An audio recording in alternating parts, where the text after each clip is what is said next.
Hello everyone and welcome back to my channel. Dito sa Seryosong Usapan with Kuya Jun. Ang ating pag-uusapan sa ngayon ay itong naging speech ni Bato de la Rosa sa kanilang rally dito sa may Liwasang Bonifacio. Medyo may mga hindi na maganda sa mga tinutuno ng mga pananalita niya sa naging speech niya.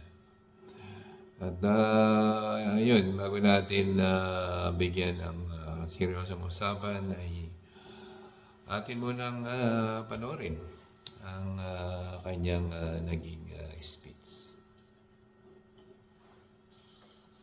Magsabi sa inyo o inganyuhin kayo na magsabi na bring him home. Dahil in the first place, hindi natin siya napigilan na dalhin doon sa ICC. Ako talaga ay masama ang loob ko. Mahiya ako sabihan kayo na bring him home. Na in the first place, hindi ko naman talaga siya napigilan na ibiyahe doon sa ICC. Kaya napakasama ang loob ko po. Nung nangyari yon, hindi ko alam kung anong naramdaman ko. Para bang ganito na tayo ngayon, ka-helpless. Sarili nating pulis ang magdadala ng ating dating presidente, piliting isakay sa eroplano para ibiyahe doon sa The Hague, Netherlands. On what basis? On what basis? Palaging sinasabi ni President Marcos, hindi namin ni-recognize ang ICC. Kasi hindi natin membro. Hindi kami nagko-cooperate sa ICC. Anong ginawang rason ni Pangulong Bongbong Marcos? Interpol! Bullshit! Interpol! Ako!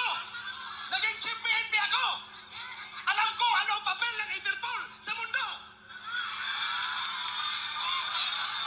Huwag niyo akong lukuhin! Commitment sa Interpol!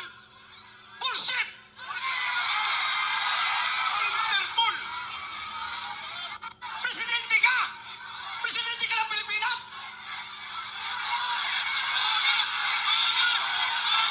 Presidente ka ng Pilipinas!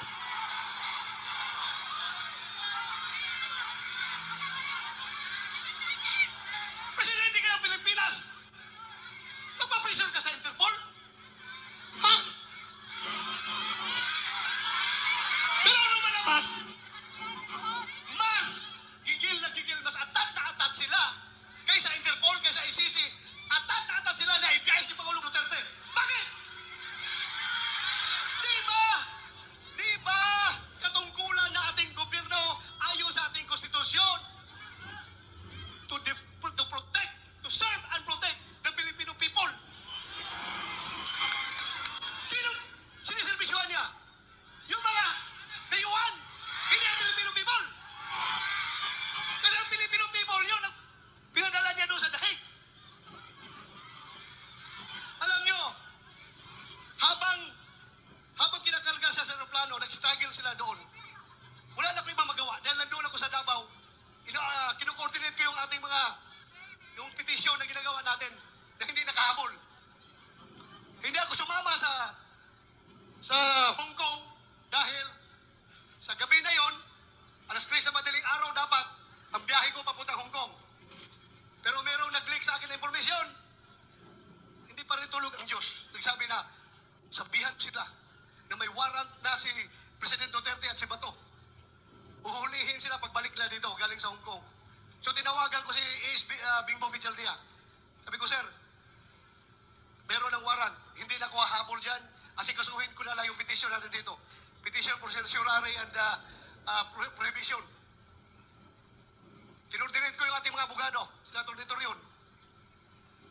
Pero nung kinarga na siya, wala na ako. Ano bang gagawin ko? Alam yung nagawa ko? Naghanap ako ng tao na kakilala yung piloto ng eroplano. Pinasabihan ko yung piloto, sabihan mo, pag gawin niya yan, ibiyahin na si Pangulong Duterte. He will go down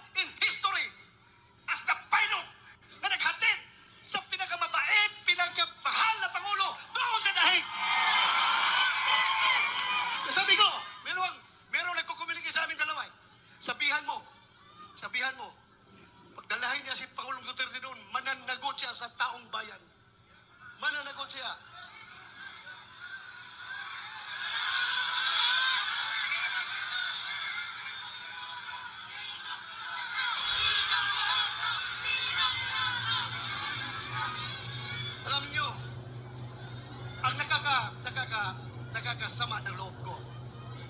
Alam mo yung isang barangay kapitan? Sa barangay kapitan, balik na barangay. Kausapin mo. Kap, anong tingin mo nito? Tama ba ito? Hindi.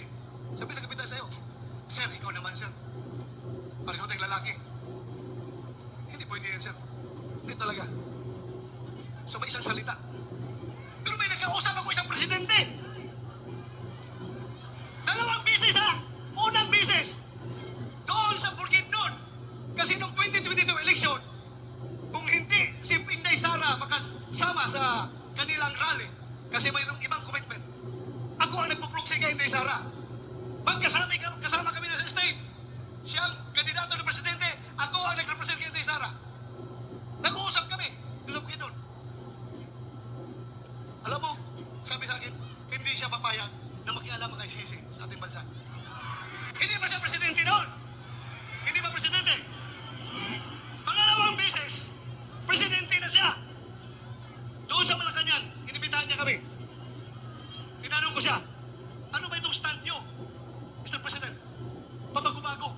Iba yung sinasabi mo, tapos yung mga tao mo, iba ang sinasabi. Ano ba talaga? Mabuti yung lalaki sa lalaki, sir. Sabi ko, lalaki sa lalaki, sir. Prangkahin mo ako para I know what to do. Please, prangkahin mo ako. Sabi niya sa akin, alam mo ba to? Kahit gabuhok mo, kahit wala akong buhok ha, kahit gabuhok mo or buhok ni President Duterte, hindi mahahawakan ng ICC. Hindi ako mapayag na papasok ang ICC dito. Alam mo, dagdag niya. Kasi, kung papayagan ko yan, alam nyo, kung papayagan ko yan, after ninyo, mga Duterte, ikaw, after sa investigasyon ninyo, baka kami na naman ang isusunod ng ICC. So, naniwala ako. Pero bakit ngayon, yung nagkahiwalay ang unit team, bakit biglang nagbago? Bakit biglang nagbago? Halata na itong lahat, ang ugat nitong lahat, ay kasagiman sa poder ng gobyerno. Ayaw nila na papalit si Vice President Inday Sara sa 2028 para maging presidente. Sinimulan nila yan sa People's Initiative. Doon nagsimula. Nagka-litsi-litsi ng Pilipinas. Ngayon, anong nangyari? Saan papunta ang Pilipinas ito? Wala. We're very much divided. Mabuti sana kung ang division ay 50-50. Ako, hindi ako statistician, pero alam ko, ang division ay nasa 80-20. 80 tayo, 20 lang sila! Pero yung 20 na yan, sila may hawak ng poder ng gobyerno, kaya tayong 80, kaya tayong majority, tahimik lang ang mga tao dahil nagtitimpi lang ang mga tao. Nagtitimpi lang ang mga tao. Anywhere I go, Luzon, Visayas, Mindanao. Magsabi lang tao sa akin, sir, sabihan mo yung kasama mo sa Team Suka. Sige lang, sir, tiis lang kayo. Basta kami, sir, alam namin what to do. Alam namin, sir. Basta kami, makita na lang natin sa baluta kapag kami bumuto. Magugulat na lang kayo kung anong magiging resulta. Ako na may naniniwala dahil hindi man ako nakiusap sa kanila. Hindi ako nakiusap sa kanila. Sila kusang loob na lumapit sa akin. Alam nyo, ang nakakasama pa, ha? Ako, kilala ko at nakasama ko si Pangulong Duterte almost 40 years. 39 years, more than 39 years, magpo 40 years na kami magkakilala. 1986, mag-graduate ko sa PMA, pagdating ko sa Davao, Vice Mayor pa siya noon. Kami parehong lalaki, puro action man. Pagdating sa gira doon sa NPA sa Davao Region, ako palagi ang nangunguna sa gira. Ako palagi ang nangunguna. Siya naman ay piskal pa noon. Naging Vice Mayor nung in-appoint ni President Cory Aquino. Gusto niyang, pareho kami, parang talagang gusto ng adventure, gusto ng action. Kaya every time meron ako enkwentro, pupunta siya doon, makibalita o ano nangyari. Ay, ito sir, ito. So doon kami extend nakakilala.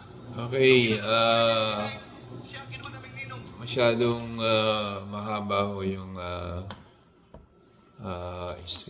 speech na yon. Kaya medyo hanggang doon lang yung kinuha natin.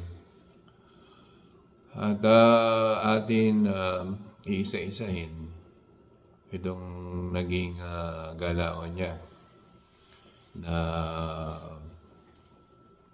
may pagkabastos at may pagka-arrogante.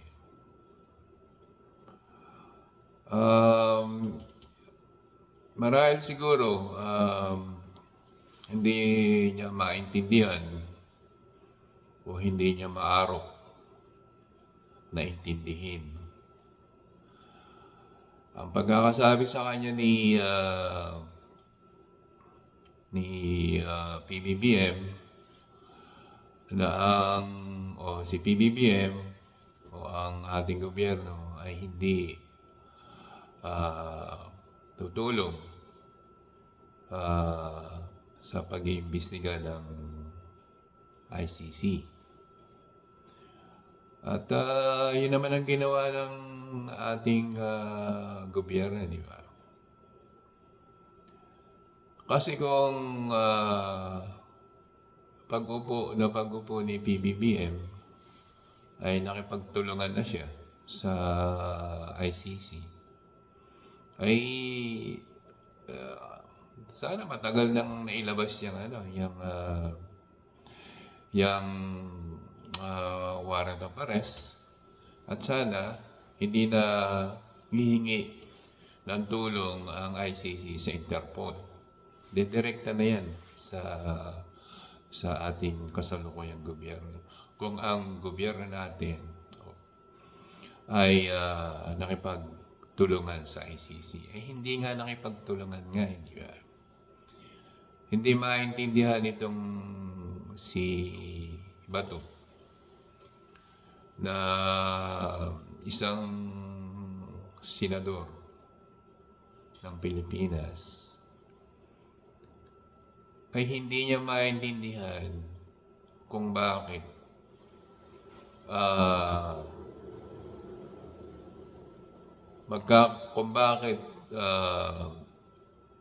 si Digong ay naaresto. At yun na nga, malamang baka susunod na rin siya. At ang sinasabi niya, bakit ang dayuhan ang paglilitis? Meron naman tayong sariling judicial body na nagpapangsyon naman. Yun ang katwiran niya.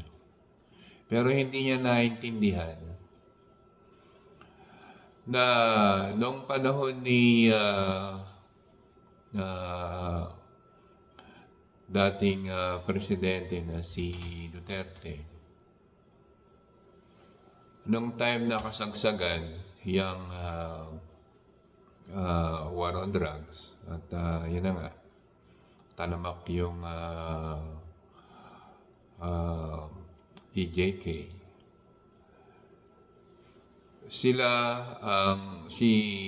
Ang kasalukuyan, ang pangulo noon ay si Digong, at siya yung PNP chief na sa kada mando ni Digong dun sa implementation ng war on drugs at saka sa Tokhang, ay itong nag-i-execute ay itong si Bato de la Rosa.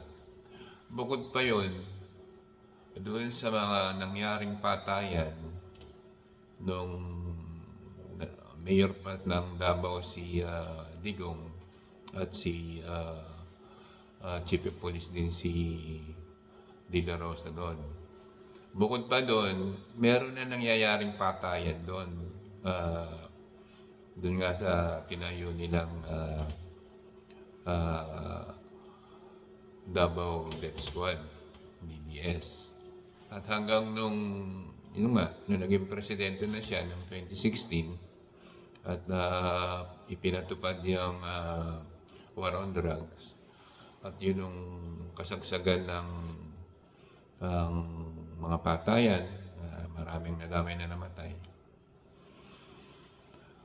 Yung mga pamilya na ng mga biktima, na karamihan din doon ng nadamay na walang kasalanan, ay hindi nila maipaglaban ang kanilang karapatan na sa pagkakapaslang o pagkakamatay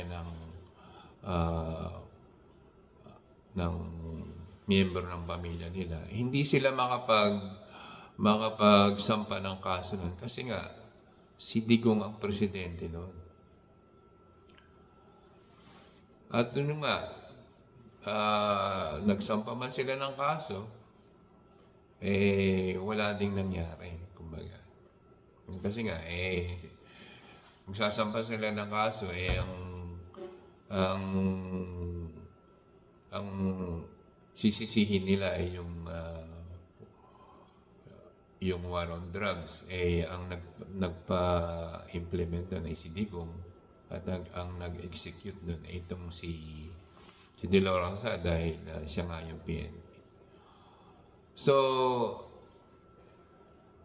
kaya ang ginawa ng mga pamilya ng biktima, dumirekta na sila sa ICC, sa International Court.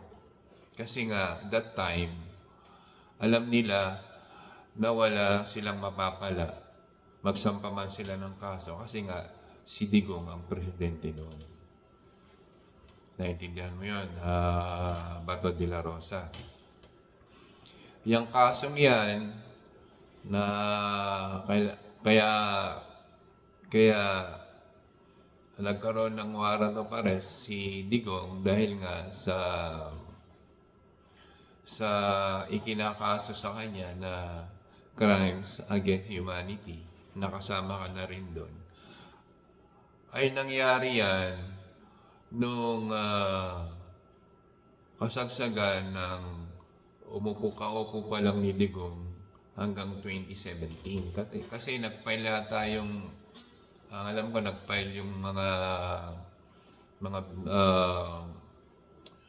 pamilya ng biktima ay 2017.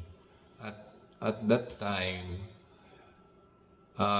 miyembro pa ho tayo ng ICC, Senador Bato, kung hindi mo naintindihan.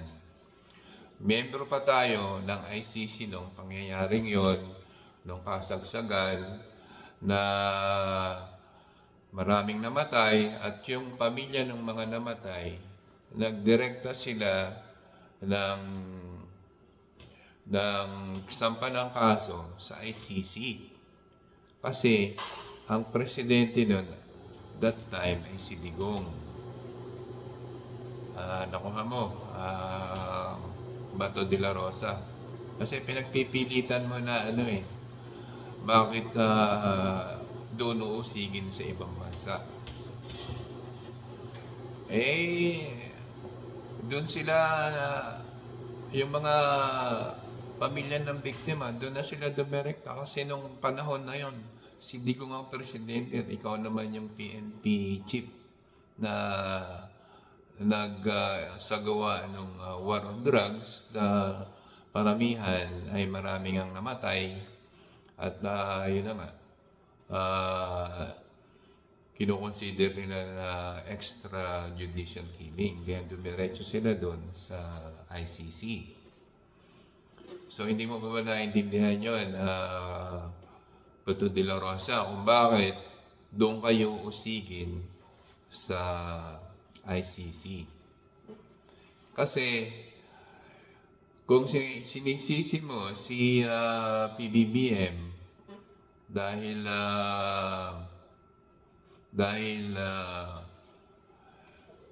sinasabi niya noon na hindi siya makikialam o hindi siya tutulong sa iyo. Yun naman ang ginawa niya Hindi nga siya nakipagtulungan sa investigasyon ng ICC. Ang ICC yung ah, pumunta dito na nag-imbestiga ng palihim ayon kay Trillanes. At saka merong merong siyempre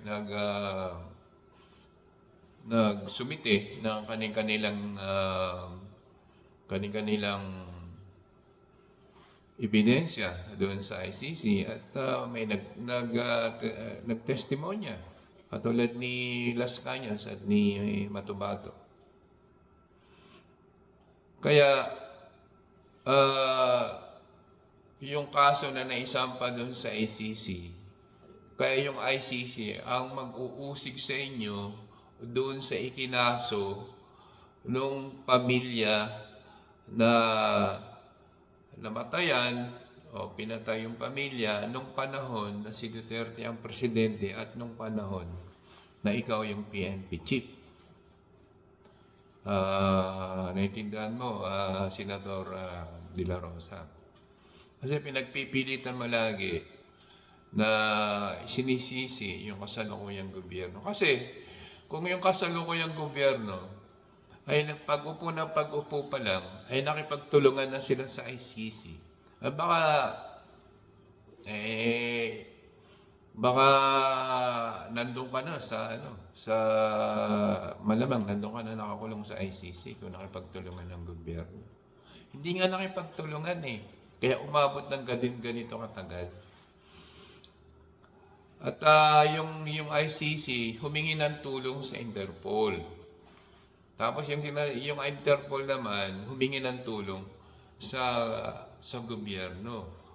Na ang gobyerno naman ay meron siyang katungkulan na tulungan yung Interpol dahil ang gobyerno natin ay membro rin ng Interpol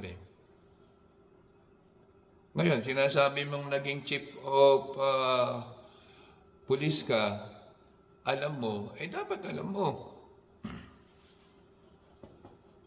Di ba?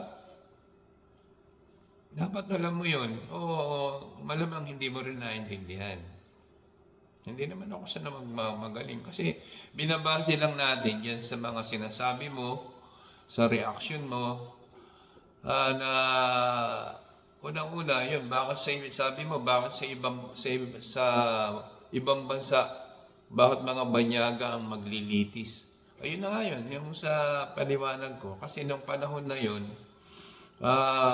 yung mga pamilya ng biktima, hindi sila makapagsampa ng kaso dito kasi nga si Duterte ang presidente at ikaw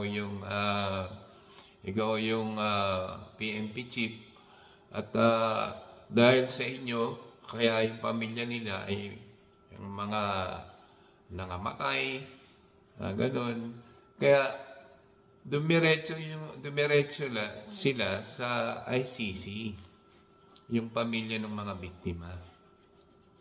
Ngayon, dahil yung panahon na yon ay nasasakopan pa dahil ng ICC, ay may karapatan sila na imbestigahan at yun na nga, usigin na kayo kasi meron ng nakalap na ebidensya.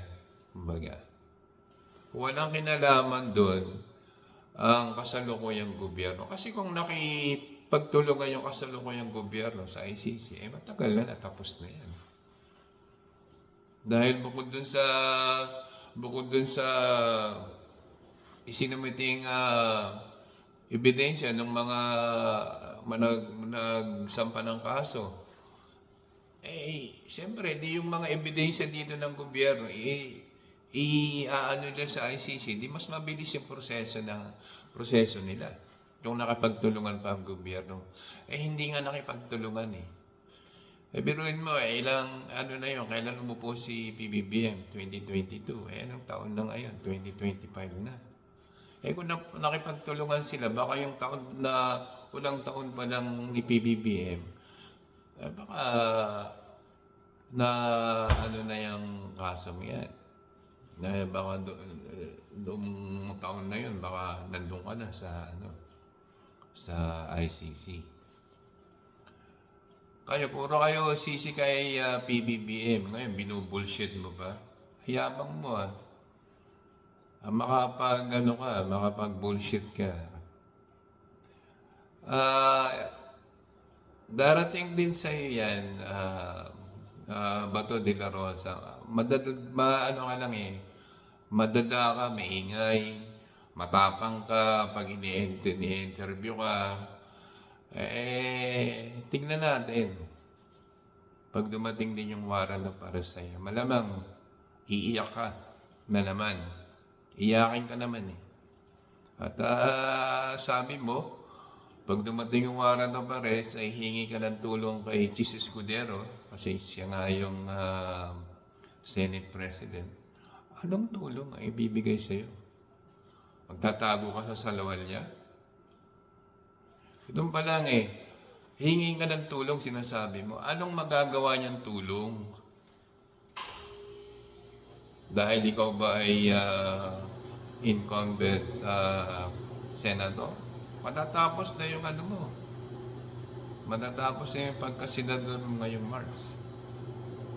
At pagkatapos na pagka-senador mo, nakikita mo maraming isasampang kaso sa'yo.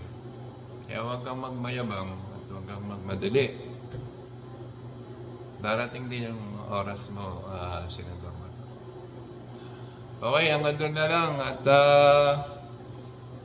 ang ating masasabi dito sa pagka-arrogante ni Bato de la Rosa at pagkawalang respeto sa ating kasalukuyang presidente. Tignan ho natin. At alam ko, masasampanan ng kaso to Yun lang At yun. Huwag nyo sana kalilimutang mag-subscribe and share and likes. At yun. Click nyo na rin yung notification para ma-notify din ako sa susunod ko pang vlog. Hanggang dito na lang. Maraming salamat. Thank you for watching and see you next time. God bless.